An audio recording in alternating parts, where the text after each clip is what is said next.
नमस्कार दोस्तों, आप सभी का SRTC ऐप पर हार्दिक स्वागत है। दोस्तों, आप राजस्थान जीके की जो अपन के वीडियो चलती आ रही थी उन वीडियो में अपन पहुंच चुके थे। आज अपन तैयारी करेंगे अरावली पर्वत श्रृंखला का, तो आप मेरे साथ जुड़ जाइए। मैं SK वैष्णव आपको अरावली पर्वत श्रृंखला की सैर कराऊंगा। अरावली पर्वत श्रृंखला के बारे में जानेंगे, इतिहास देखेंगे, उसका भूगोल देखेंगे, वर्तमान उसका जो परिप्रेक्ष्य है प्राचीन से लेकर वर्तमान तक उसके बारे में जानेंगे।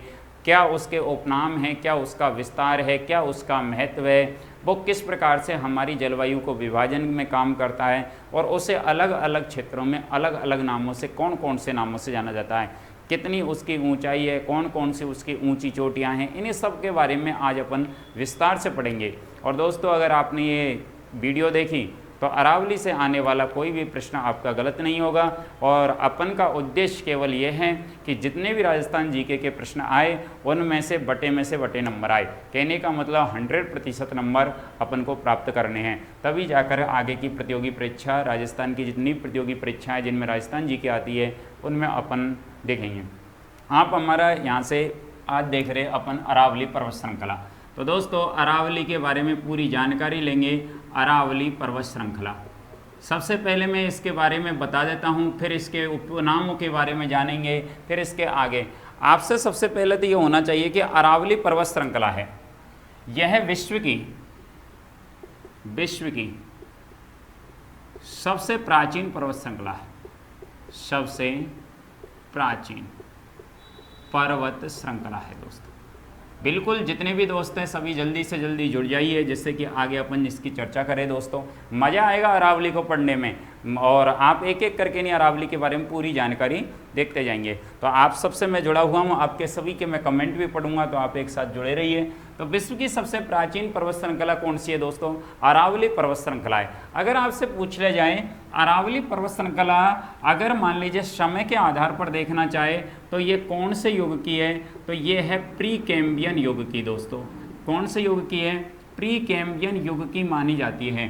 प्री कैम्बियन युग की पर्वत श्रृंखला है दोस्तों कौन सी? अरावली पर्वत श्रृंखला। अगर अपन इससे ये कहे कि ये कितने वर्ष पुरानी है अरावली पर्वत श्रृंखला, तो दोस्तों आपको ये पता लग जाएगा कि ये 650 मिलियन वर्ष पुरानी मानी जाती है। 650 मिलियन वर्ष पुरानी मानी जाती है। ये इस प्रकार से भी आ सकता है और ये दूसरी तरह से भी आ सकता है, और वो ऐसा आ जाता है 65 करोड़ वर्ष पुरानी। कैसे भी अगर प्रश्न आपको आता है मिलियन वर्ष पूछ ले, चाहे ऐसा आ जाए, 65 करोड़ वर्ष पुरानी है कौन सी? अरावली पर्वत श्रृंखला। अब अपन अरावली पर्वत श्रृंखला की उत्पत्ति के बारे में देखते हैं कि ये उत्पत्ति, फिर इसके उपनामों के बारे में। अरावली पर्वत श्रृंखला की जो उत्पत्ति होती है वो होती है अरब सागर के मिनिकॉय द्वीप से होती है। मिनिकॉय द्वीप कौन से द्वीप से होती है दोस्तों? अरब सागर के मिनिकॉय द्वीप से होती है। तो अरावली पर्वत श्रृंखला की जो उत्पत्ति है, अरावली पर्वत श्रृंखला कहाँ से जाती है? तो अरावली पर्वत श्रृंखला अरब सागर के मिनिकॉय द्वीप से होती है। इसीलिए अरब सागर को, किसको दोस्तों, मैं यहाँ नोट डाल करके लिख देता हूँ, अरब सागर को अरावली का पिता कहा जाता है। अरावली का क्या कहा जाता है? पिता कहा जाता है। दोस्तों, ये कई प्रतियोगी परीक्षाओं में आ चुका है कि अरावली का पिता किसे कहते हैं? अरब सागर को कहते हैं। किसको कहते हैं दोस्तों? अरब सागर को कहते हैं। विश्व की सबसे प्राचीन बलित पर्वत श्रृंखला कौन सी है? अरावली पर्वत श्रृंखला है। कौन सी है? अरावली पर्वत श्रृंखला। अरावली पर्वत श्रृंखला के बारे में अपन देखें कि ये राजस्थान है, राजस्थान के 9.1% भाग पर फैली हुई है। राजस्थान के कितने भाग पर फैली हुई है? 9.1% भाग पर कौन सी पर्वत श्रृंखला फैली हुई है? अरावली पर्वत श्रृंखला फैली हुई है। और राजस्थान की लगभग 10% जनसंख्या इसी अरावली पर्वत श्रृंखला के इर्द गिर्द निवास करती है। तो कितनी परसेंट जनसंख्या निवास करती है दोस्तों? 10% जनसंख्या अरावली पर्वत श्रृंखला के आसपास के क्षेत्र में निवास करती है। और अगर आप इसके बारे में देखना चाहें कि अरावली पर्वत श्रृंखला जो विस्तार अगर इसका देखना चाहे तो ये राजस्थान में अगर इसका विस्तार देखना चाहे तो इसका लगभग 17 जिले में इसका विस्तार पाया जाता है। मतलब अरावली पर्वत श्रृंखला लगभग 17 जिलों में पाई जाती है। अब इसके बारे में देखें, उत्पत्ति अपन ने देखा, तो अब इसके बारे में अपन विस्तार से जानकारी लेंगे दोस्तों। तो उत्पत्ति के बाद में इसका जो विस्तार है ये कहाँ से कहाँ तक है, तो आपको देखना है कि इसका विस्तार, इसकी अगर कुल लंबाई की बात करें, किसकी बात करें दोस्तों? कुल लंबाई की अगर बात करें तो कुल लंबाई 692 किलोमीटर है। कितनी है दोस्तों? 692 किलोमीटर। दोस्तों अभी इसका परिचय चल रहा है अरावली का, इसके बाद में इसके उपनाम आने वाले हैं, इसके बाद में इसके सब भौगोलिक प्रदेशों के बारे में, सबके बारे में जानकारी भी लेने वाले। तो इसका जो विस्तार है, कुल लंबाई इसकी कितनी है? 692 किलोमीटर है। आपसे पूछा जाए कहाँ से जाती है, तो पालनपुर नाम आपने सुना होगा। पालनपुर कहाँ पर पड़ता है? गुजरात। और गुजरात से लेकर के नहीं, आपने खूब नाम सुना होगा रायसीना पहाड़ी, रायसीना पहाड़ी। और रायसीना पहाड़ी कहाँ पर है? तो दिल्ली में है दोस्तों। कहाँ पर है? दिल्ली में। वहाँ तक इसकी लंबाई, ये पूरी लंबाई कितने किलोमीटर है? 692 किलोमीटर है दोस्तों। कितनी है? 692 किलोमीटर। चलो मैं यहाँ पर आपको नोट डाल करके नहीं भी लिख देता हूँ। आपने देखा कि हमारा जो राष्ट्रपति भवन है दोस्तों, कौन सा भवन?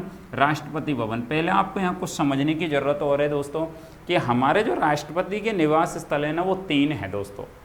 देखिए, एक तो स्थायी निवास स्थल है और 2 अस्थायी निवास स्थल हैं। भारत में राष्ट्रपति के निवास स्थल 3 हैं, एक स्थायी है और 2 अस्थायी है। मतलब टोटल निवास स्थल कितने हो गए? 3। ये राष्ट्रपति भवन है ना, ये रायसीना की पहाड़ी पर ही बना हुआ है, ये तो स्थायी निवास स्थल है। और रिट्रीटिंग बिल्डिंग है, और रिट्रीटिंग बिल्डिंग जो शिमला वाला है वो अस्थायी निवास स्थल है। और एक राष्ट्रपति निलयम नाम सुना होगा सिकंदराबाद में, वो भी अस्थायी निवास स्थल है। तो आपको यहाँ राष्ट्रपति की बात आई, इसलिए मैंने आपको ये थोड़ी सी जानकारी यहाँ पर देने की कोशिश करी।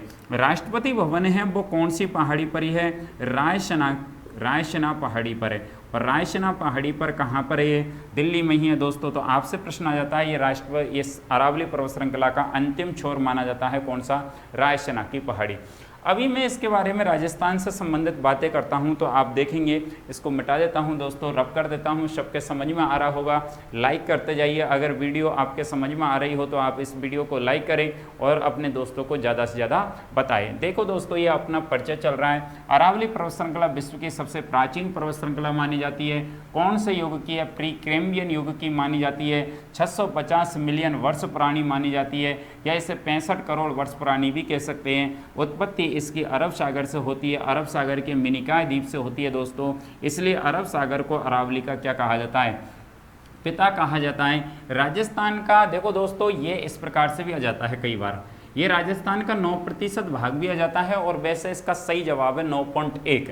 तो राजस्थान के 9.1% भाग पर अरावली पर्वत श्रृंखला फैली हुई है, जिसमें राजस्थान की लगभग 10% जनसंख्या निवास करती है। और राजस्थान के 17 जिले इसी अरावली पर्वत श्रृंखला के अंतर्गत आते हैं। विस्तार, कुल लंबाई इसकी 692 किलोमीटर है, किसकी? अरावली पर्वत श्रृंखला की। अगर दोस्तों इसको राजस्थान में देखना चाहे, इस राजस्थान में 550 किलोमीटर है इसकी लंबाई है दोस्तों। 550 किलोमीटर लंबाई किसकी है? अरावली पर्वत श्रृंखला की है। अगर अपन राजस्थान की अगर बात करें तो ये राजस्थान में आपने नाम सुना होगा, खेड़ ब्रह्म नाम सुना होगा। खेड़ ब्रह्म जो पड़ता है दोस्तों, वो कहाँ पर पड़ता है? सिरोही में पड़ता है। कहाँ पड़ता है? सिरोही में पड़ता है। और ये यहाँ से लेकर के नहीं, आपने नाम सुना होगा खेतड़ू, और कहाँ पर? झुंझुनू, जो हरियाणा से लगा हुआ है, झुंझुनू। यहाँ तक ये राजस्थान में इसकी लंबाई कितनी है? 550 किलोमीटर है। बिल्कुल आपके समझ में आ रहा होगा दोस्तों यहाँ तक। तो आप देख सकते हैं कि राजस्थान में अरावली पर्वत श्रृंखला की लंबाई कितनी है? 550। और भारत में इसकी लंबाई कितनी है? तो 692 किलोमीटर है दोस्तों। बिल्कुल आपके सभी का। अगर अपन इसकी तुलना करें, अरावली पर्वत श्रृंखला, चलो दोस्तों, विश्व की सबसे प्राचीन है। विश्व की सबसे प्राचीन बताइए आपको मैंने थोड़ी देर पहले, सबसे प्राचीन है। अगर ये विश्व की सबसे प्राचीन नहीं है तो इसकी तुलना किसके साथ में की जा सकती है? तो अगर आपको तुलना आ जाए तो इसकी अमेरिका के एक पर्वत है, और अमेरिका का अल्पेशियन पर्वत है दोस्तों। अमेरिका का कौन सा? अल्पेशियन पर्वत। दोस्तों ये भी प्रश्न एग्जाम में कई बार आ चुका है। अमेरिका के अल्पेशियन पर्वत से इसकी तुलना की जा सकती है। अमेरिका का जो अल्पेशियन पर्वत है, अगर अरावली पर्वत श्रृंखला विश्व की सबसे प्राचीन पर्वत श्रृंखला नहीं आए तो आप इसको भी कर सकते हैं, कौन सा, अल्पेशियन पर्वत को कर सकते हैं। जो अरावली पर्वत श्रृंखला के बाद दूसरा स्थान प्राचीनों में किसका आता है, अल्पेशियन पर्वत का आता है, जो कहाँ पर है, अमेरिका में है। दोस्तों ये अरावली पर्वत श्रृंखला है, इसमें जो सर्वाधिक पाई जाती है, जो जिस प्रकार की चट्टानें पाई जाती है, उन चट्टानों की अगर आप बात करें तो इसमें किस प्रकार की चट्टानें पाई जाती है। आपने कभी नाम सुना होगा, एक चट्टान का नाम सुना होगा शिस्ट, एक नाम सुना होगा नीस, एक नाम सुना होगा ग्रीस, और एक आपने नाम सुना होगा ग्रेनाइट। ग्रेनाइट चट्टानों की अधिकता पाई जाती है। चट्टानों की क्या पाई जाती है, अधिकता पाई जाती है दोस्तों। हाँ, जितने भी दोस्त ये सोच रहे कि हमारे कमेंट नहीं पढ़ रहे, सभी कमेंटों की और मेरा पूरा ध्यान रहेगा, आप बिल्कुल पढ़ते रहिए, आपको ज़्यादातर यह आता है। हमने देखा कि जेल प्रेरी में सर्वाधिक कौन सा आया था, ग्रेनाइट चट्टानें। तो आप आराम से यहाँ पर कर सकते हैं, शिस्ट, नीस, ग्रीस, ग्रेनाइट चट्टानों की अधिकता पाई जाती है। आप सभी के कमेंट में लास्ट में पढ़ूंगा दोस्तों। अभी अपन को पढ़ाई की ओर ध्यान देना है, तो बिल्कुल अमेरिका के अल्पेशियन पर्वत से शिस्ट, नीस, ग्रीस और ग्रेनाइट चट्टानों की अधिकता पाई जाती है। किस में पाई जाती है, तो इसी अरावली पर्वत श्रृंखला में पाई जाती है। दोस्तों इसका जो अगर अपन विस्तार देखने की कोशिश करें तो इसका जो विस्तार है वो दक्षिण पश्चिम से है। किधर से, दक्षिण पश्चिम से, और इसका किधर की ओर जाता है, उत्तर पूरब की ओर जाता है।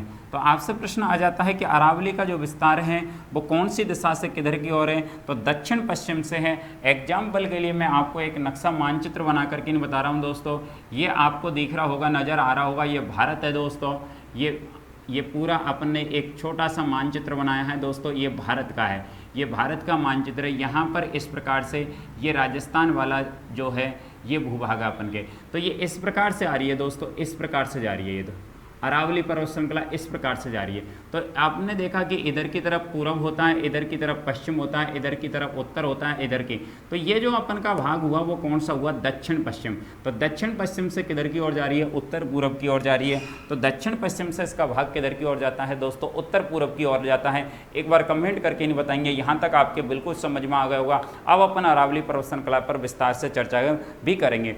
अगर आपसे यहाँ पर यह दक्षिण पश्चिम से उत्तर पूरब की ओर पाई जाती है, अगर इसी को आपको गोलार्ध में पूछ लिया जाए तो आप गोलार्ध में क्या करोगे, जल्दी से कमेंट करके नहीं बताना है, मैं इसको रब कर रहा हूं जब तक। हाँ, जल्दी से कमेंट करके नहीं बताएंगे। अगर इसको ग्लोब की स्थिति में पूछ लिया जाए, आपसे पूछ लिया जाए कि भौगोलिक आकार में कितने डिग्री से कितने डिग्री तक जाती है, तो आप क्या बताएंगे अरावली पर्वत श्रृंखला के बारे में, जल्दी से कमेंट करके नहीं बताएंगे दोस्तों। हाँ जी, बिल्कुल, बहुत अच्छी बात है, आप बताने की कोशिश करेंगे अरावली पर्वत श्रृंखला। तो दोस्तों अरावली पर्वत श्रृंखला है वो 23 डिग्री 30 से जाती है। कितने से जाती है दोस्तों, 23 डिग्री 30 से जाती है, और कितने तक जाती है, 28 डिग्री 20 तक जाती है। ये कौन सा अक्षांश में जाती है, उत्तरी अक्षांश। कौन सा अक्षांश में जाती है, उत्तरी अक्षांश में। लेकिन अगर इसका देशांतरीय विस्तार देखें तो जल्दी से कमेंट करके नहीं बताएंगे इसका देशांतरीय विस्तार कितना है, जल्दी से कमेंट करके नहीं। 72 डिग्री 10 से, और आपसे पूछ लिया जाए 77 डिग्री, आपसे पूछ लिया जाए ये कौन से पूर्वी देशांतर के अंतर्गत आती है, कौन से देशांतर के अंतर्गत आती है, पूर्वी देशांतर के अंतर्गत आती है। ये प्रश्न भी आपके ज़्यादातर आरपीएससी में फर्स्ट ग्रेड सेकंड ग्रेड में ज़्यादातर इस प्रकार के प्रश्न आते हैं, रीट में भी कई बार इसके प्रश्न आ जाते हैं। तो दोस्तों आपको यहाँ पर बताना है दोस्तों, काफ़ी इनका सही आया है, बिल्कुल बहुत अच्छी बात है। आपसे पूछ लिया जाए कि 23 डिग्री 30 से लेकर के 28 डिग्री 20 उत्तरी अक्षांश तक कौन सी पर्वत श्रृंखला है, यही अरावली पर्वत श्रृंखला कौन से अक्षांश में, उत्तरी अक्षांश में। देशांतरीय अगर विस्तार पूछ लिया जाए तो 72 डिग्री 10 से 77 डिग्री है। कई बार आपसे प्रश्न आ जाता है कि अरावली पर्वत श्रृंखला कौन से अक्षांश में, पूर्व पश्चिम उत्तर दक्षिण, तो आपको कौन सा अक्षांश करना है, उत्तरी अक्षांश करना है, क्योंकि भारत उत्तरी गोलार्ध में ही पाया जाता है विश्व के मानचित्र में, और पूर्वी देशांतर में ही पाया जाता है। तो भारत अजा चाहे राजस्थान अजा, इसमें तो आपको कोई गलत होगा ही नहीं। यहाँ तो आपके समझ में भी आ गया होगा, समझ में नहीं आया तो देख लीजिए दोस्तों एक बार, ये आपका विश्व का मानचित्र है। अगर मैं इसकी आपसे बात करूँ, ये आपके जो रेखाएं पाई जाती है, ये देशांतर रेखाएं पाई जाती है। कौन सी रेखाएं पाई जाती है दोस्तों, देशांतर रेखाएं पाई जाती है। ये देशांतर रेखाएं पाई जाती है। इनके बीचों बीच एक जाने वाली 0 डिग्री होती है जिससे भूमध्य रेखा कहते हैं। और ये रेखाएं होती है, ये कौन सी रेखाएं होती है दोस्तों? अक्षांश रेखाएं होती है। ज़्यादातर सभी दोस्त जानते हैं, क्योंकि जिन्होंने भी कभी थोड़ी सी भी अगर क्लासें ली होगी तो इनके बारे में तो नॉर्मल वे में सभी जानते भी हैं। आपने देखा कि ये ऊपर वाली जो दिशा होती है वो उत्तरी गोलार्ध होता है, नीचे वाला दक्षिणी होता है, इधर पूरब होता है और इधर पश्चिम होता है। दोस्तों ये आपको भूमध्य रेखा जो दिख रही है, आपने देखा है कि यहाँ पर इस प्रकार से भारत का मानचित्र पाया जाता है। अब आपको भारत का मानचित्र इस प्रकार से पाया जाता है, तो राजस्थान भी यहाँ पर ही होगा। अब आपको पता लग गया, इसमें एक बीचों बीच एक ग्रीनविच रेखा जाती है दोस्तों, ग्रीनविच रेखा है। अब अपन ने देखा कि भारत इस ग्रीनविच रेखा के कौन सी ओर है? पूरब में है, तो यह सबसे बड़ा देशांतर होता है। तो आपसे पूछा जाए कौन से देशांतर में हुआ, तो पूर्वी देशांतर में हुआ भारत। कौन से देशांतर में हुआ? तो राजस्थान तो ऑटोमेटिकली कौन से देशांतर में होगा दोस्तों? पूर्वी देशांतर में होगा। लेकिन अक्षांश के बारे में बात करें तो भारत इस ग्रीन भूमध्य रेखा के किधर की ओर है? उत्तर है। तो कौन से गोलार्ध में हुआ? उत्तरी गोलार्ध में हुआ। आपके बिल्कुल समझ में आ गया होगा। अगर आपसे पूछ लिया जाए राजस्थान विश्व के मानचित्र में कौन से गोलार्ध में? उत्तरी गोलार्ध में। भारत भी कौन से में ही है? उत्तरी अक्षांश में है। कौन से में? उत्तरी अक्षांश में। देशांतर की बात करें तो भारत के इधर की ओर है, पूरब की ओर। अगर इसमें देखना चाहे तो कितने डिग्री पे पहुंचेंगे? 23 डिग्री 30 पर पहुंचेंगे, राजस्थान प्रारंभ हो जाता है। और 28 डिग्री 20 तक कौन है? राजस्थान है। इधर 72 डिग्री 10 से लेकर के 77 डिग्री पूर्वी देशांतर के बीच में कौन पाया जाता है? राजस्थान पाया जाता है। सबके समझ में आ रहा होगा? एक बार जल्दी से कमेंट करके इन बताएंगे दोस्तों। बिल्कुल, बहुत अच्छा। हाँ जी सर, आगे बढ़ते हैं दोस्तों। हाँ जी, चलिए इसके विस्तार को अपन देख रहे थे, आगे बढ़ते हैं। सबके समझ में आ रहा है? बहुत अच्छी बात है दोस्तों, और अच्छे से समझने की कोशिश करेंगे, क्योंकि अरावली से आने वाले, बाद में मैं आपसे प्रश्नों की चर्चा करूंगा, तो अरावली से आने वाला कोई भी प्रश्न आपका गलत नहीं होना चाहिए दोस्तों। एक यहाँ पर अरावली पर्व श्रृंखला जो अपन इसमें विस्तार में देखते हैं, तो यहाँ से एक प्रश्न आता है और वो आपसे कुछ इसके उपनाम पूछ लिए जाते हैं दोस्तों। अरावली पर्वत श्रृंखला के उपनाम पूछे जाते हैं। आपको बताना है कि उपनाम क्या है। इस अरावली पर्वत श्रृंखला के उपनामों के बारे में जल्दी से जल्दी, प्राचीन काल में इसे क्या कहते थे? जल्दी से कमेंट करके नहीं बताएंगे दोस्तों। प्राचीन काल में अरावली पर्वत श्रृंखला को किसके नाम से जाना जाता था? चलो सबसे पहले मैं एक लिख देता हूँ। तो आपने कभी नाम सुना होगा परिपत्र, परिपत्र नाम सुना होगा। आपसे पूछ लिया जाए परिपत्र इसे किस में कहा गया है, तो आपने कभी सुना होगा या पढ़ा होगा। तो ये प्रश्न तो बहुत ज़्यादा आया है। विष्णु पुराण, एक विष्णु पुराण में इसे किसके नाम से जाना गया है? परिपत्र के नाम से जाना जाता है। किसको? अरावली पर्वत श्रृंखला के बारे में परिपत्र आता है। अगर आपसे पूछ लिया जाए, इसको ही एक प्रदेश और कहते हैं, और वो कहते हैं मेरू प्रदेश। किस में कहते हैं? मेरू प्रदेश कहते हैं। अगर आपको इस भारत का कभी कौन सी जानकारी लेंगे, भौगोलिक प्रदेश की अगर अपन जानकारी लेंगे, भौगोलिक प्रदेश देखेंगे इंडिया का, भारत का भौगोलिक प्रदेश देखेंगे प्राचीन काल का, तो वहाँ पर इसे कहा जाता है मेरू पर्वत भी कहा जाता है। मेरू पर्वत इसी पर आता है। और अगर आपसे प्रश्न आ जाता है कि तीसरा एक और बताएंगे, जल्दी से कमेंट आ चुका है दोस्तों ने, काफ़ी ने किया है, आड़ावट्टा। हाँ, आड़ावट्टा, आड़ावट्टा अलग होता है और अडावलो अलग होता है। चौथा अडावलो, आपसे प्रश्न है अडावलो। आपको ये बताना है कि आड़ावट्टा इसे कहाँ पर कहा जाता है? अरावली पर्वत श्रृंखला को जल्दी से कमेंट करके नहीं बताएंगे। आड़ावट्टा कहाँ कहा जाता है? आड़ावट्टा इसको कहा जाता है उदयपुर में। कहाँ कहा जाता है दोस्तों? उदयपुर में। चलो उदयपुर की तो मैं बहुत चर्चा करूँगा। और अडावलो इसे कहाँ कहा जाता है? तो अडावलो इसे कहाँ कहा जाता है दोस्तों? बूंदी में कहा जाता है इसके। चलो सबसे पहले कमेंट भी किए थे दोस्तों ने, तो अडावलो कहाँ कहा जाता है? और अगर आपसे प्रश्न यहाँ से प्रश्न ऐसा आ जाता है, चलो मैं यहाँ से थोड़ा सा आगे बढ़ा देता हूँ। आड़ावट्टा और अडावलो इसे कौन सी भाषा में बोलते हैं? राजस्थानी भाषा में बोलते हैं दोस्तों। राजस्थानी भाषा में भी इसको आड़ावट्टा और अडावलो, अगर दोनों मिलकर के नहीं आ जाए, आड़ावट्टा और अडावलो आ जाए, तो राजस्थानी भाषा में कहते हैं। लेकिन प्रश्न आपसे यहाँ से इस प्रकार से आएगा कि अरावली पर्वत श्रृंखला को उदयपुर में क्या कहा जाता है? तो आड़ावट्टा कहा जाता है। बूंदी में क्या कहा जाता है? तो अडावलो के नाम से जाना जाता है। किसको? इसी अरावली पर्वत श्रृंखला को कहा जाता है। बिल्कुल शानदार दोस्तों। अगर आपसे प्रश्न आ जाता है मलानी कहाँ कहा जाता है, इसका भी प्रश्न बताएंगे। अरावली पर्वत श्रृंखला के जो छोटे छोटे पहाड़ियाँ पाई जाती है उनको मलानी कहाँ पर कहा जाता है? तो मलानी वाला तो प्रश्न आपके पहले पटवारी में भी आ गया था। आपको प्रश्न का इसका पता होना चाहिए, ज़्यादातर उसमें पटवारी के एग्जाम में जालौर गया था, लेकिन जालौर नहीं हो, जालौर व बालोतरा में भी कहा जाता है। आपको सबको पता है कि बालोतरा अगर नहीं आए तो बालोतरा कहाँ पर है, बाड़मेर में पड़ता है दोस्तों। कहाँ पर, बाड़मेर में। तो अगर प्रश्न आ जाता है कि मलानी अरावली पर्वत श्रृंखला को कहाँ पर कहा जाता है, तो जालौर इसका आंसर गया था। जैसा ऑप्शन होता है वैसे ही आंसर जाता है। और इसे कहाँ कहा जाता है, बालोतरा में कहा जाता है। बिल्कुल सभी के जवाब बहुत अच्छे आ रहे हैं। अब आपसे मैं पूछता हूं कि अरावली पर्वत श्रृंखला में कुछ पहाड़ियां पाई जाती है। वैसे तो मैं आपसे इसकी कई पहाड़ियों के बारे में चर्चा करूंगा, कम से कम ज़्यादा नहीं तो अपन 20-25 पहाड़ियों के बारे में तो चर्चा करेंगे ही। लेकिन आपको यहाँ पर प्रश्न आ जाता है कि मालखेत की पहाड़ी, अरावली की जो चोटियाँ होती है, मालखेत की पहाड़ी अरावली को कहाँ पर कहा जाता है? जल्दी से इसका जवाब देंगे। मालखेत की पहाड़ी, इसका तो सभी का जवाब सही जाएगा क्योंकि जेल प्रेरी में पुलिस वाले इनके कई बार आ चुका है। और इसे कहा जाता है, कहाँ पर कहा जाता है दोस्तों? सीकर में कहा जाता है। मालखेत की पहाड़ी कहाँ पर कहा जाता है? सीकर में। चलो एक नाम और देखेंगे इससे पहले एक बार, परिपत्र किसमें कहा गया है? पुराणों में कहा गया है। कौन से पुराण में कहा गया? मैंने पुराण का ही नाम लिख दिया है, विष्णु पुराण लिख दिया है। किताबों में आपको पुराणों में आ जाएगा। मेरू पर्वत प्राचीन भौगोलिक प्रदेश में, भारत के भौगोलिक प्रदेश में से मेरू के नाम से जाना जाता था। आड़ावट्टा उदयपुर में कहा जाता है, अडावलो बूंदी में कहा जाता है, और आड़ावट्टा अडावलो अगर आ जाता है तो इसे राजस्थानी भाषा में भी कहते हैं। मलानी जालौर में कहते हैं। जालौर ऑप्शन नहीं हो तो बालोतरा बाड़मेर में भी इसको मलानी के नाम से जाना है। मालखेत की पहाड़ी सीकर क्षेत्र में कहते हैं। लेकिन दोस्तों आप जैसा कुछ गाइड अलग अलग पढ़ेंगे तो उसमें आ जाएगा शेखावाटी क्षेत्र में भी इसको क्या कहा जाता है?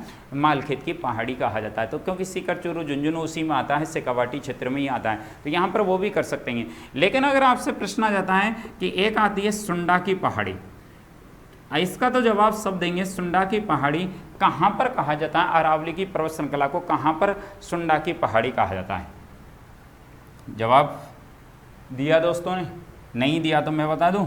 चलो, भीनमाल में कहा जाता है। अब आपको पता होना चाहिए कि भीनमाल कहाँ पर पड़ता है, तो आपको भीनमाल भी कहाँ पर है? जालौर में ही कहा जाता है। अब अपन इसका जब विस्तार उपनाम अपन ने देख लिए दोस्तों, एक बार इसका स्क्रीनशॉट ले ले, क्योंकि राजस्थान अभी तो केवल अरावली पर्वत श्रृंखला की केवल कुछ ही % बातें हुई है, केवल इसके परिचय के बारे में जाना है। अभी तो इसका पूरा विस्तार से अपन को चर्चा करनी है। तो दोस्तों अरावली पर्वत श्रृंखला के उपनाम में परिपत्र किसमें कहा गया? विष्णु पुराण में मेरू पर्वत इसे प्राचीन भौगोलिक प्रदेश में कहा जाता है। आड़ावट्टा उदयपुर में कहा जाता है। अडावलो बूंदी में कहा जाता है। आड़ावट्टा अडावलो राजस्थानी भाषा में भी इसको कहा जाता है। मलानी जालौर और बालोतरा वाला जो क्षेत्र होता है वहाँ पर मलानी कहते हैं। मालखेत की पहाड़ी सीकर में पाई जाती है। सुंडा पहाड़ी भीनमाल जालौर में पाई जाती है, जो अरावली का ही एक भाग माना जाता है। दोस्तों यहाँ तक आपके सबके समझ में आ गया होगा। ध्यानपूर्वक सुनिए दोस्तों, अरावली पर्वत श्रृंखला की आप जानकारी ले रहे हैं तो अरावली पर्वत श्रृंखला से संबंधित अगर मैं आपसे कुछ एक टेस्ट लूँ तो उसमें सभी प्रकार के प्रश्न आपके जवाब सही जाने चाहिए। कहने का मतलब कोई प्रश्न आपका गलत नहीं होना चाहिए। किससे संबंधित? अरावली प्रदेश से संबंधित। अगर आपसे प्रश्न आ जाता है अरावली पर्वत, जो आप समझ रहे हैं अरावली पर्वत श्रृंखला के बारे में, इसमें से अगर आपने देखा जाए तो अरावली पर्वत श्रृंखला के जो आपने देखा था उसके बारे में आप देखिए कि सर्वाधिक ऊंचाई अरावली की, मैं यहाँ पर विस्तार ही बता रहा था, तो अरावली की सर्वाधिक ऊंचाई कहाँ पर पाई जाती है? सर्वाधिक ऊंचाई, ये प्रश्न बहुत ज़्यादातर आता है। तो आपने देखा था कि सर्वाधिक ऊंचाई इसकी माउंट आबू में पाई जाती है। और माउंट आबू अगर आपके ऑप्शन में नहीं आए, माउंट आबू अगर आपके ऑप्शन नहीं आए तो आप इसको कर देंगे कहाँ पर? तो माउंट आबू कहाँ पर है? सिरोही जिले में पाई जाती है। अरावली की सर्वाधिक ऊंचाई दोस्तों सिरोही में पाई जाती है। कमेंट शानदार कर रहे हैं, बिल्कुल बहुत अच्छी बात है, इसी प्रकार से करते रहिए। अगर आपसे प्रश्न आ जाता है कि अरावली जो है सर्वाधिक ऊंचाई तो माउंट आबू में है, लेकिन अरावली की जो आकृति पाई जाती है नुकीलाकार पाई जाती है। नुकीलाकार आकृति, नुकीलाकार आकृति इसकी कहाँ पाई जाती है? जल्दी से कमेंट करके नहीं बताएंगे दोस्तों, बहुत बार प्रश्न आ चुका है। नुकीला आकृति इसकी कहाँ पर पाई जाती है? अरावली की अजमेर में पाई जाती है, भीलवाड़ा में पाई जाती है, उदयपुर में पाई जाती है, जालौर में पाई जाती है। कहाँ पर पाई जाती है? तो जवाब देते रहेंगे। कहाँ पर पाई जाती है दोस्तों? भीलवाड़ा में पाई जाती है। आपसे ये भीलवाड़ा वाला जवाब आप थोड़ा सा, नुकीलाकार आकृति अरावली की जो पहाड़ियाँ होती है वो नुकीली आकृति में कहाँ पर पाई जाती है? भीनमाल में पाई जाती है दोस्तों। कहाँ पर पाई जाती है? भीनमाल। अगला प्रश्न तो आप खूब आराम से कर देंगे। सर्पिलाकार, सर्पिलाकार कहाँ पर पाई जाती है? सर्पिलाकार, अगर आपसे प्रश्न आता है कि अरावली पर्वत श्रृंखला की जो आकृति है वो सर्पिलाकार कहाँ पर पाई जाती है, तो दोस्तों आपने खूब सुना है कि अजमेर में पाई जाती है। कहाँ पर पाई जाती है? और अजमेर में सर्पिला आकार इस प्रकार से होने के कारण इसको एक पहाड़ी के नाम से और जाना जाता है। और वो कौन सी पहाड़ी कहते हैं? नाग पहाड़ी भी कहते हैं। कौन सी? नाग पहाड़ी भी कहते हैं। चलो अपन यहाँ से जब नदियाँ पढ़ेंगे तो इन्हीं पर्वत श्रृंखला से मैं कई नदियों का उद्गम भी करवाऊंगा, तो वहाँ पर भी अपन इसको देखने की पूरी कोशिश करेंगे। सर्पिलाकार आकृति इसकी अजमेर में पाई जाती है, नाग पहाड़ी में पाई जाती है। तो आपसे प्रश्न आता है कि पंखाकार आकृति इसकी कहाँ पाई जाती है? पंखाकार आकृति दोस्तों आनंद आएगा। अभी अभी आपसे मैं इससे कुछ अच्छे अच्छे प्रश्न निकालने वाला हूँ, आपके जीवन से संबंधित भी प्रश्न निकालने वाला हूँ। तो आपको यहाँ से पंखाकार आकृति इसकी कहाँ पर पाई जाती है? अरावली पर्वत श्रृंखला, मतलब पंख जैसे एक मोर के पंख होते हैं, चिड़िया के पंख होते हैं, इस प्रकार की आकृति कहाँ पर पाई जाती है? पंखाकार आकृति। जल्दी से कमेंट करके नहीं बताएंगे दोस्तों। हाँ जी, बहुत अच्छा, काफ़ी दोस्तों ने जवाब दिया। और इसकी कहाँ पर पाई जाती है? गोगुंदा में पाई जाती है। कहाँ पर पाई जाती है? और गोगुंदा कहाँ पर है? राजसमंद जिले में है दोस्तों। कहाँ पर है?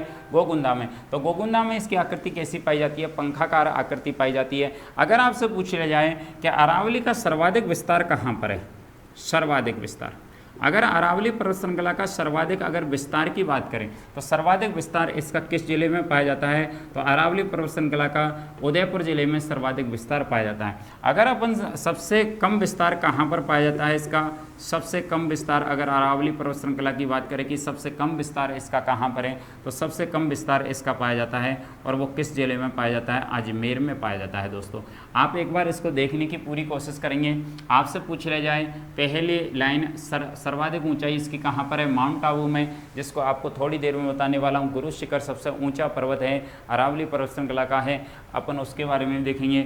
दूसरी अपन ने लाइन देखी नुकीलाकार आकृति इसकी कहाँ पर है? भीलवाड़ा में। तीसरी अपन ने देखी सर्पिलाकार आकृति या नागपहाड़ी कहाँ पर है? अजमेर में है। चौथी आपने देखी पंखाकार आकृति कहाँ पर है? गोगुंदा में है। और पांचवी लाइन अपन ने देखी सर्वाधिक विस्तार किस में? उदयपुर में। और सबसे कम विस्तार किस में है? तो अजमेर जिले में पाया जाता है दोस्तों। यहाँ तक आपके बिल्कुल समझ में आ गया होगा। अब अपन आगे बढ़ने की पूरी कोशिश कर रहे हैं। हाँ जी, हाँ जी, अरावली पर्वत श्रृंखला है।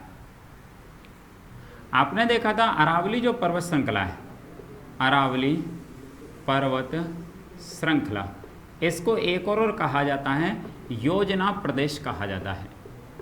योजना प्रदेश कहा जाता है दोस्तों। आपसे प्रश्न कई बार आ जाता है कि योजना प्रदेश का संबंध किस पर्वत श्रृंखला से है? तो अरावली पर्वत श्रृंखला से। क्यों कहा जाता है योजना? जिस प्रकार से योजना बनाई जाती है उसी लिए कहा जाता है इसको योजना प्रदेश, क्योंकि ये राजस्थान में एक जल विभाजन का कार्य करता है। जल विभाजन का क्या करता है?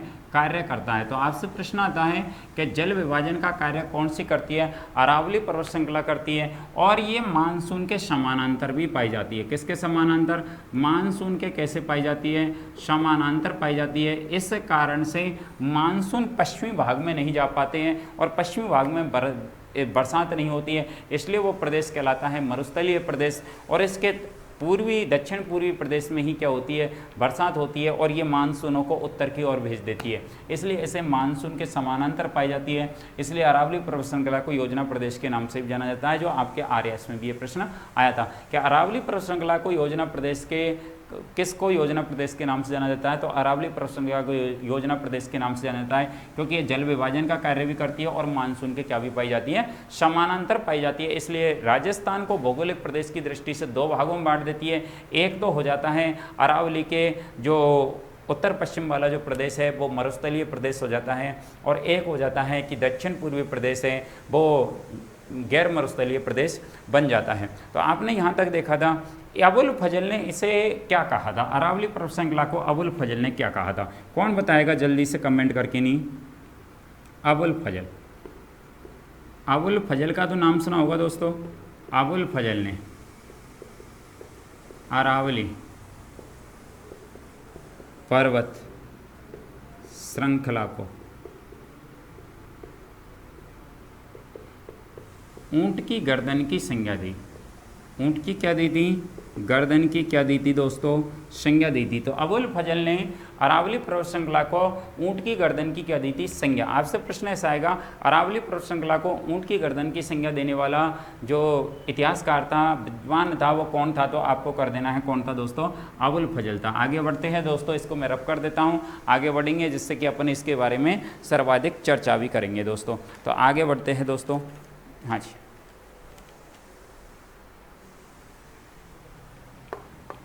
सर्वाधिक ऊंचाई इसकी कहाँ थी दोस्तों? माउंट आबू में थी। कहाँ पर थी? माउंट आबू में थी। दोस्तों अपन कहते हैं ना कि read what write more, talk what think more, play what read more, I promise you success sure.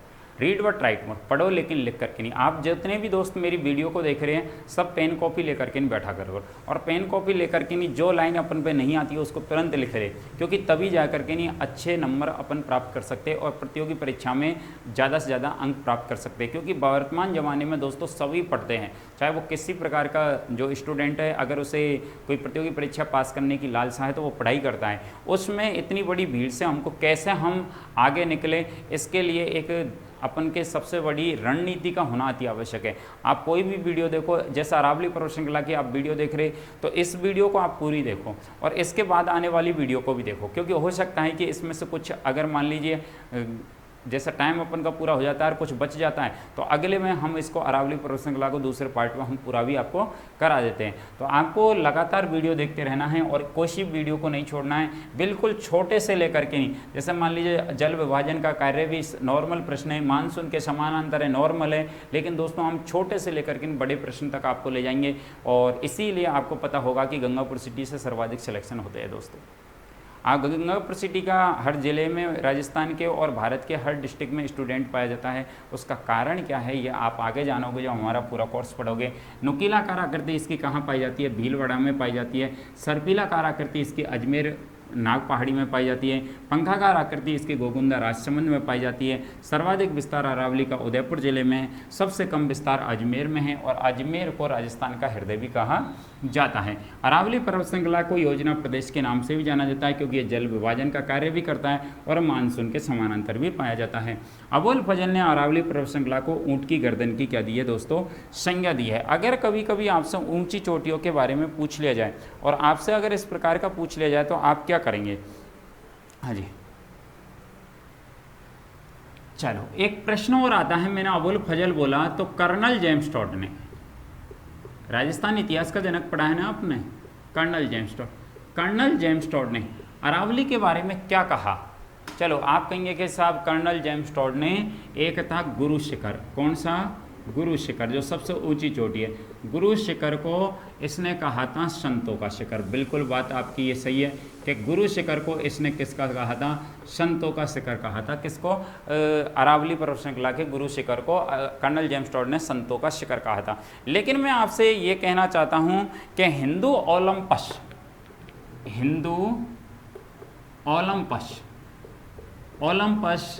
इस कर्नल जेम्स टॉड ने किसको कहा था? आपको जल्दी से कमेंट करके नहीं बताना है हिंदू ओलंपस किसको कहा था कर्नल जेम्स टॉड ने, जिसे राजस्थान इतिहास का जनक कहते हैं। हिंदू ओलंपस किसको कहा था? आपको जल्दी से कमेंट करना है। हाँ जी, आ गया कमेंट का जवाब? तो दोस्तों आपको भी जवाब सुनना है। आबू पर्वत का नाम सुना होगा। आबू पर्वत को इसने हिंदू ओलंपस कहा था। क्यों कहा था हिंदू ओलंपस कहा था? क्योंकि आबू पर्वत पर मंदिरों की अधिकता है और मंदिरों की अधिकता पाए जाने के कारण, आबू पर्वत पर मंदिरों की अधिकता पाए जाने के कारण इसको हिंदू ओलंपस कहा था। और जो आपके पिछले एग्जामों में भी ये प्रश्न आया था तो दोस्तों बहुत ज़्यादा चर्चा में रहा था हिंदू ओलंपस। हिंदू ओलंपस आबू पर्वत को कहा था, कर्नल जेम्स टॉड ने कहा था। क्यों कहा था? क्योंकि यहाँ पर मंदिरों की क्या पाई जाती है? अधिकता पाई जाती है। अब आपसे दोस्तों कभी कभी पूछ लिया जाता है अरावली पर्वत श्रृंखला की, अरावली, चलो मैं पूरी लाइन लिख देता हूँ, अरावली पर्वत श्रृंखला। आपसे प्रश्न पूछा जाता है अरावली पर्वत श्रृंखला की औसत ऊंचाई पूछी जाती है। दोस्तों आपसे औसत ऊंचाई पूछी जाती है तो काफ़ी दोस्त हैं ना गुरु शिखर इनकी ऊंचाइयों को रट लेते हैं और वही इसका प्रश्न कर देते हैं। तो औसत ऊंचाई इसकी कितनी है अरावली पर्वत श्रृंखला की? तो आपको पता होना चाहिए कि औसत ऊंचाई अगर इसकी आती है तो 930 मीटर है। दोस्तों अभी मैं अरावली पर्वत श्रृंखला को 3 भागों में बांटूंगा, उत्तरी, मध्य भाग और दक्षिणी भाग। दोस्तों सबकी औसत ऊंचाई अलग अलग है, लेकिन यहाँ पर मैंने अभी किसी भी औसत ऊंचाई के बारे में चर्चा नहीं करी है। मैंने केवल ये करी है कि अरावली पर्वत श्रृंखला की औसत ऊंचाई कितनी है, तो 930 मीटर है। और दोस्तों ये औसत ऊंचाई किससे होती है, तो ये होती है समुद्र तल से। किससे होती है, समुद्र तल से। समुद्र तल से इसकी ऊंचाई कितनी है, 930 मीटर है। किसकी, अरावली पर्वत श्रृंखला की, न कि उत्तरी अरावली की, न कि मध्य अरावली पर्वत की, न कि दक्षिणी अरावली प्रदेश की। दोस्तों समझ में आ रहा होगा, एक एक करके नहीं। अरावली पर्वत श्रृंखला, इसलिए मैं आपसे कहता हूं कि पूरी वीडियो देखें, क्योंकि आपसे अगर उत्तरी अरावली पूछेंगे और आप यहीं वहां पर भी 930 कर गए तो गलत हो जाएगा, मध्य अरावली में कर गए तो गलत हो जाएगा, दक्षिणी अरावली में कर दिया तो गलत हो जाएगा, क्योंकि वहां पर भी तो अपन को जानकारी लेनी है। यहाँ पर आपको ये देखना है कि अरावली पर्वत श्रृंखला की औसत ऊंचाई कितनी है, 930 मीटर है।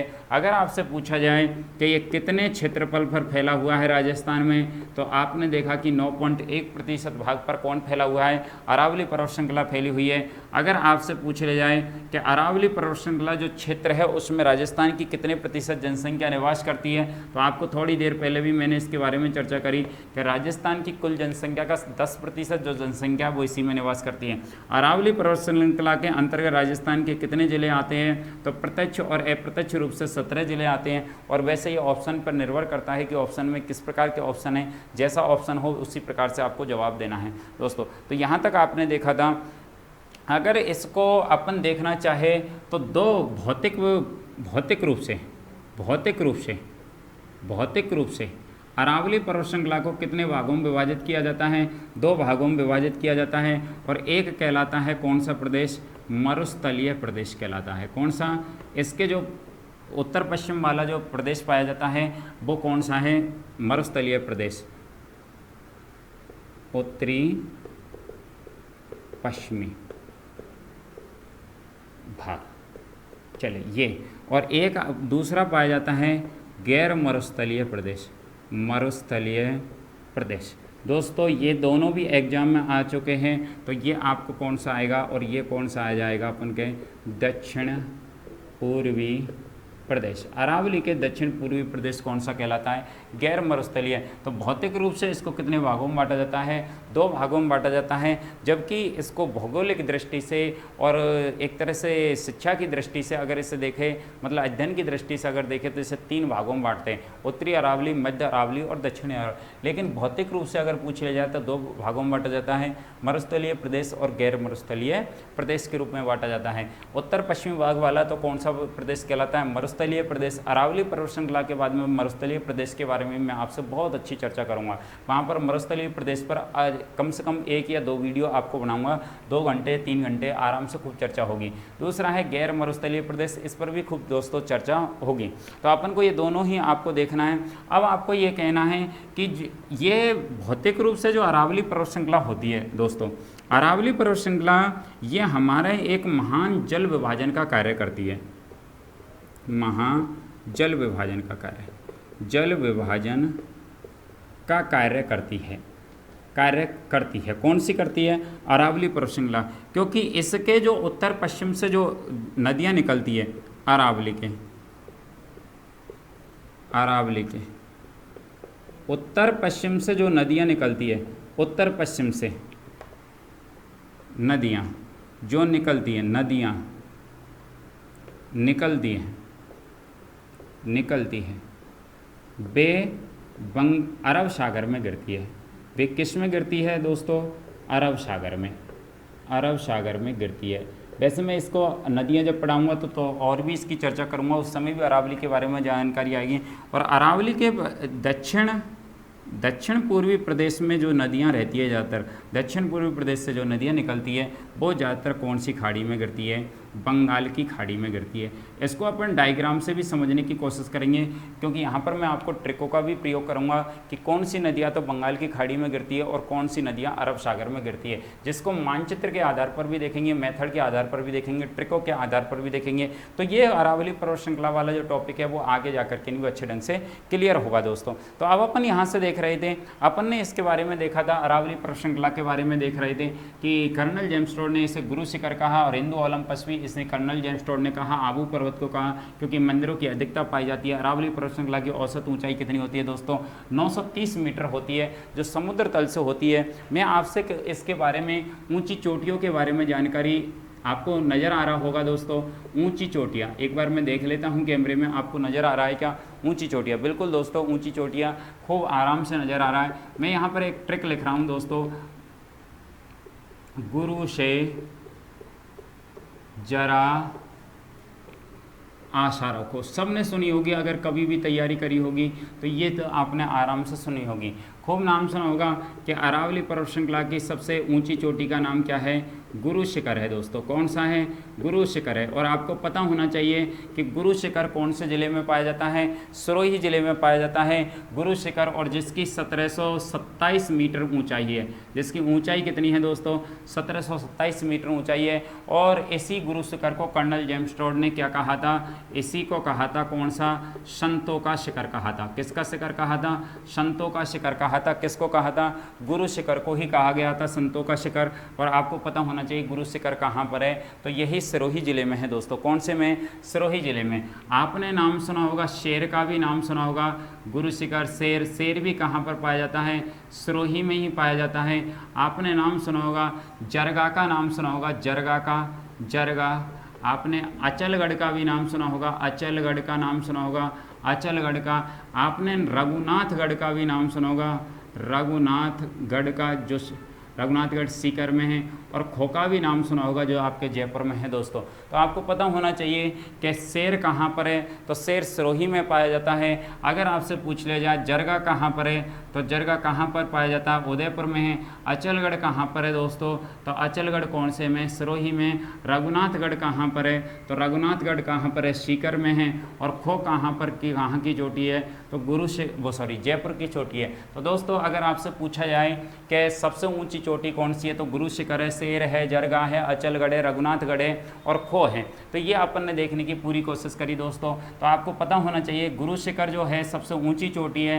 पहले अगर 1727 इसका नहीं आए जवाब, तो आप इसको ऊंचाई कितनी भी कर सकते हैं, 1722 मीटर भी इसकी ऊंचाई कर सकते हैं दोस्तों। बिल्कुल आपके यहाँ तक समझ में आ रहा होगा, किसी प्रकार की कोई टेंशन भी नहीं होगी। तो आराम से आप देखते जाइए और आपको यहाँ पर ये पूरे प्रश्न आपको होने भी वाले हैं। अगर अपन इसे देखें, विस्तार के आधार पर देखें और इसके आधार पर इसकी चर्चा करेंगे, तो अपन इसको 3 भागों में बांटेंगे। कितने भागों में बांटेंगे? 3 भागों में बांटने की कोशिश करेंगे। किसको? इसी अरावली पर्वत श्रृंखला को। तो मैं आपको आगे बढ़ता जा रहा हूँ दोस्तों। और अरावली पर्वत श्रृंखला विस्तार, ऊंचाई और अध्ययन।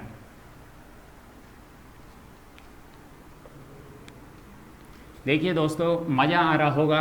और अरावली पर्वत श्रृंखला तो आप वैसे भी पढ़ लेंगे, क्योंकि गुरु शिखर में ही लोग तपस्या करने जाते हैं, इसलिए यहाँ पर संत जाते हैं। और आपने देखे जितनी भी बाबा जी है वो ज़्यादातर पहाड़ों में ही तपस्या करने जाते हैं, या तो हिमालय पर्वत पर जाते हैं, और इधर अपन के राजस्थान में कहाँ चले जाते हैं? सिरोही में चले जाते हैं, मतलब गुरु शिखर पर चले जाते हैं। अब अपन देखेंगे विस्तार दोस्तों।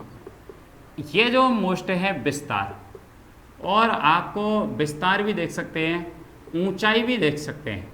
ऊंचाई व अध्ययन की दृष्टि से, अध्ययन की दृष्टि से अरावली को 3 भागों में बांटा जाता है दोस्तों। कितने भागों में? 3 भागों में बांटा जाता है दोस्तों। कितने भागों में बांटा जाता है? 3 भागों में बांटा जाता है। एक बार फिर से सुन लेंगे दोस्तों कि अगर मान लीजिए आपसे प्रश्न आ जाता है ऊंचाई के आधार पर आ जा, विस्तार के आधार पर आ जा, अध्ययन की दृष्टि से आ जा, तो अरावली को 3 भागों में बांटा जा सकता है। और पहला जो भाग होता है वो कौन सा होता है? तो उसको कौन से बोलते हैं? उत्तरी अरावली प्रदेश बोलते हैं दोस्तों। कौन सा बोलते हैं? उत्तरी अरावली प्रदेश बोलते हैं। और दूसरा भाग होता है उसको कौन सा बोलते हैं? तो वो होता है कौन सा? मध्य अरावली प्रदेश होता है। और तीसरा भाग होता है वो कौन सा होता है? दक्षिण अरावली प्रदेश होता है। कौन सा होता है? दक्षिण अरावली प्रदेश। इसके बारे में अपन अगली वीडियो में चर्चा करेंगे दोस्तों। तब तक के अगर आपको ये वीडियो हमारी अच्छी लगी हो, दूसरे पार्ट में अरावली की इसकी चर्चा होगी। अगर ये वीडियो अच्छी लगी हो तो आप इसको लाइक करिए, शेयर करिए। कल मिलते हैं दोस्तों, फिर जय हिंद जय भारत।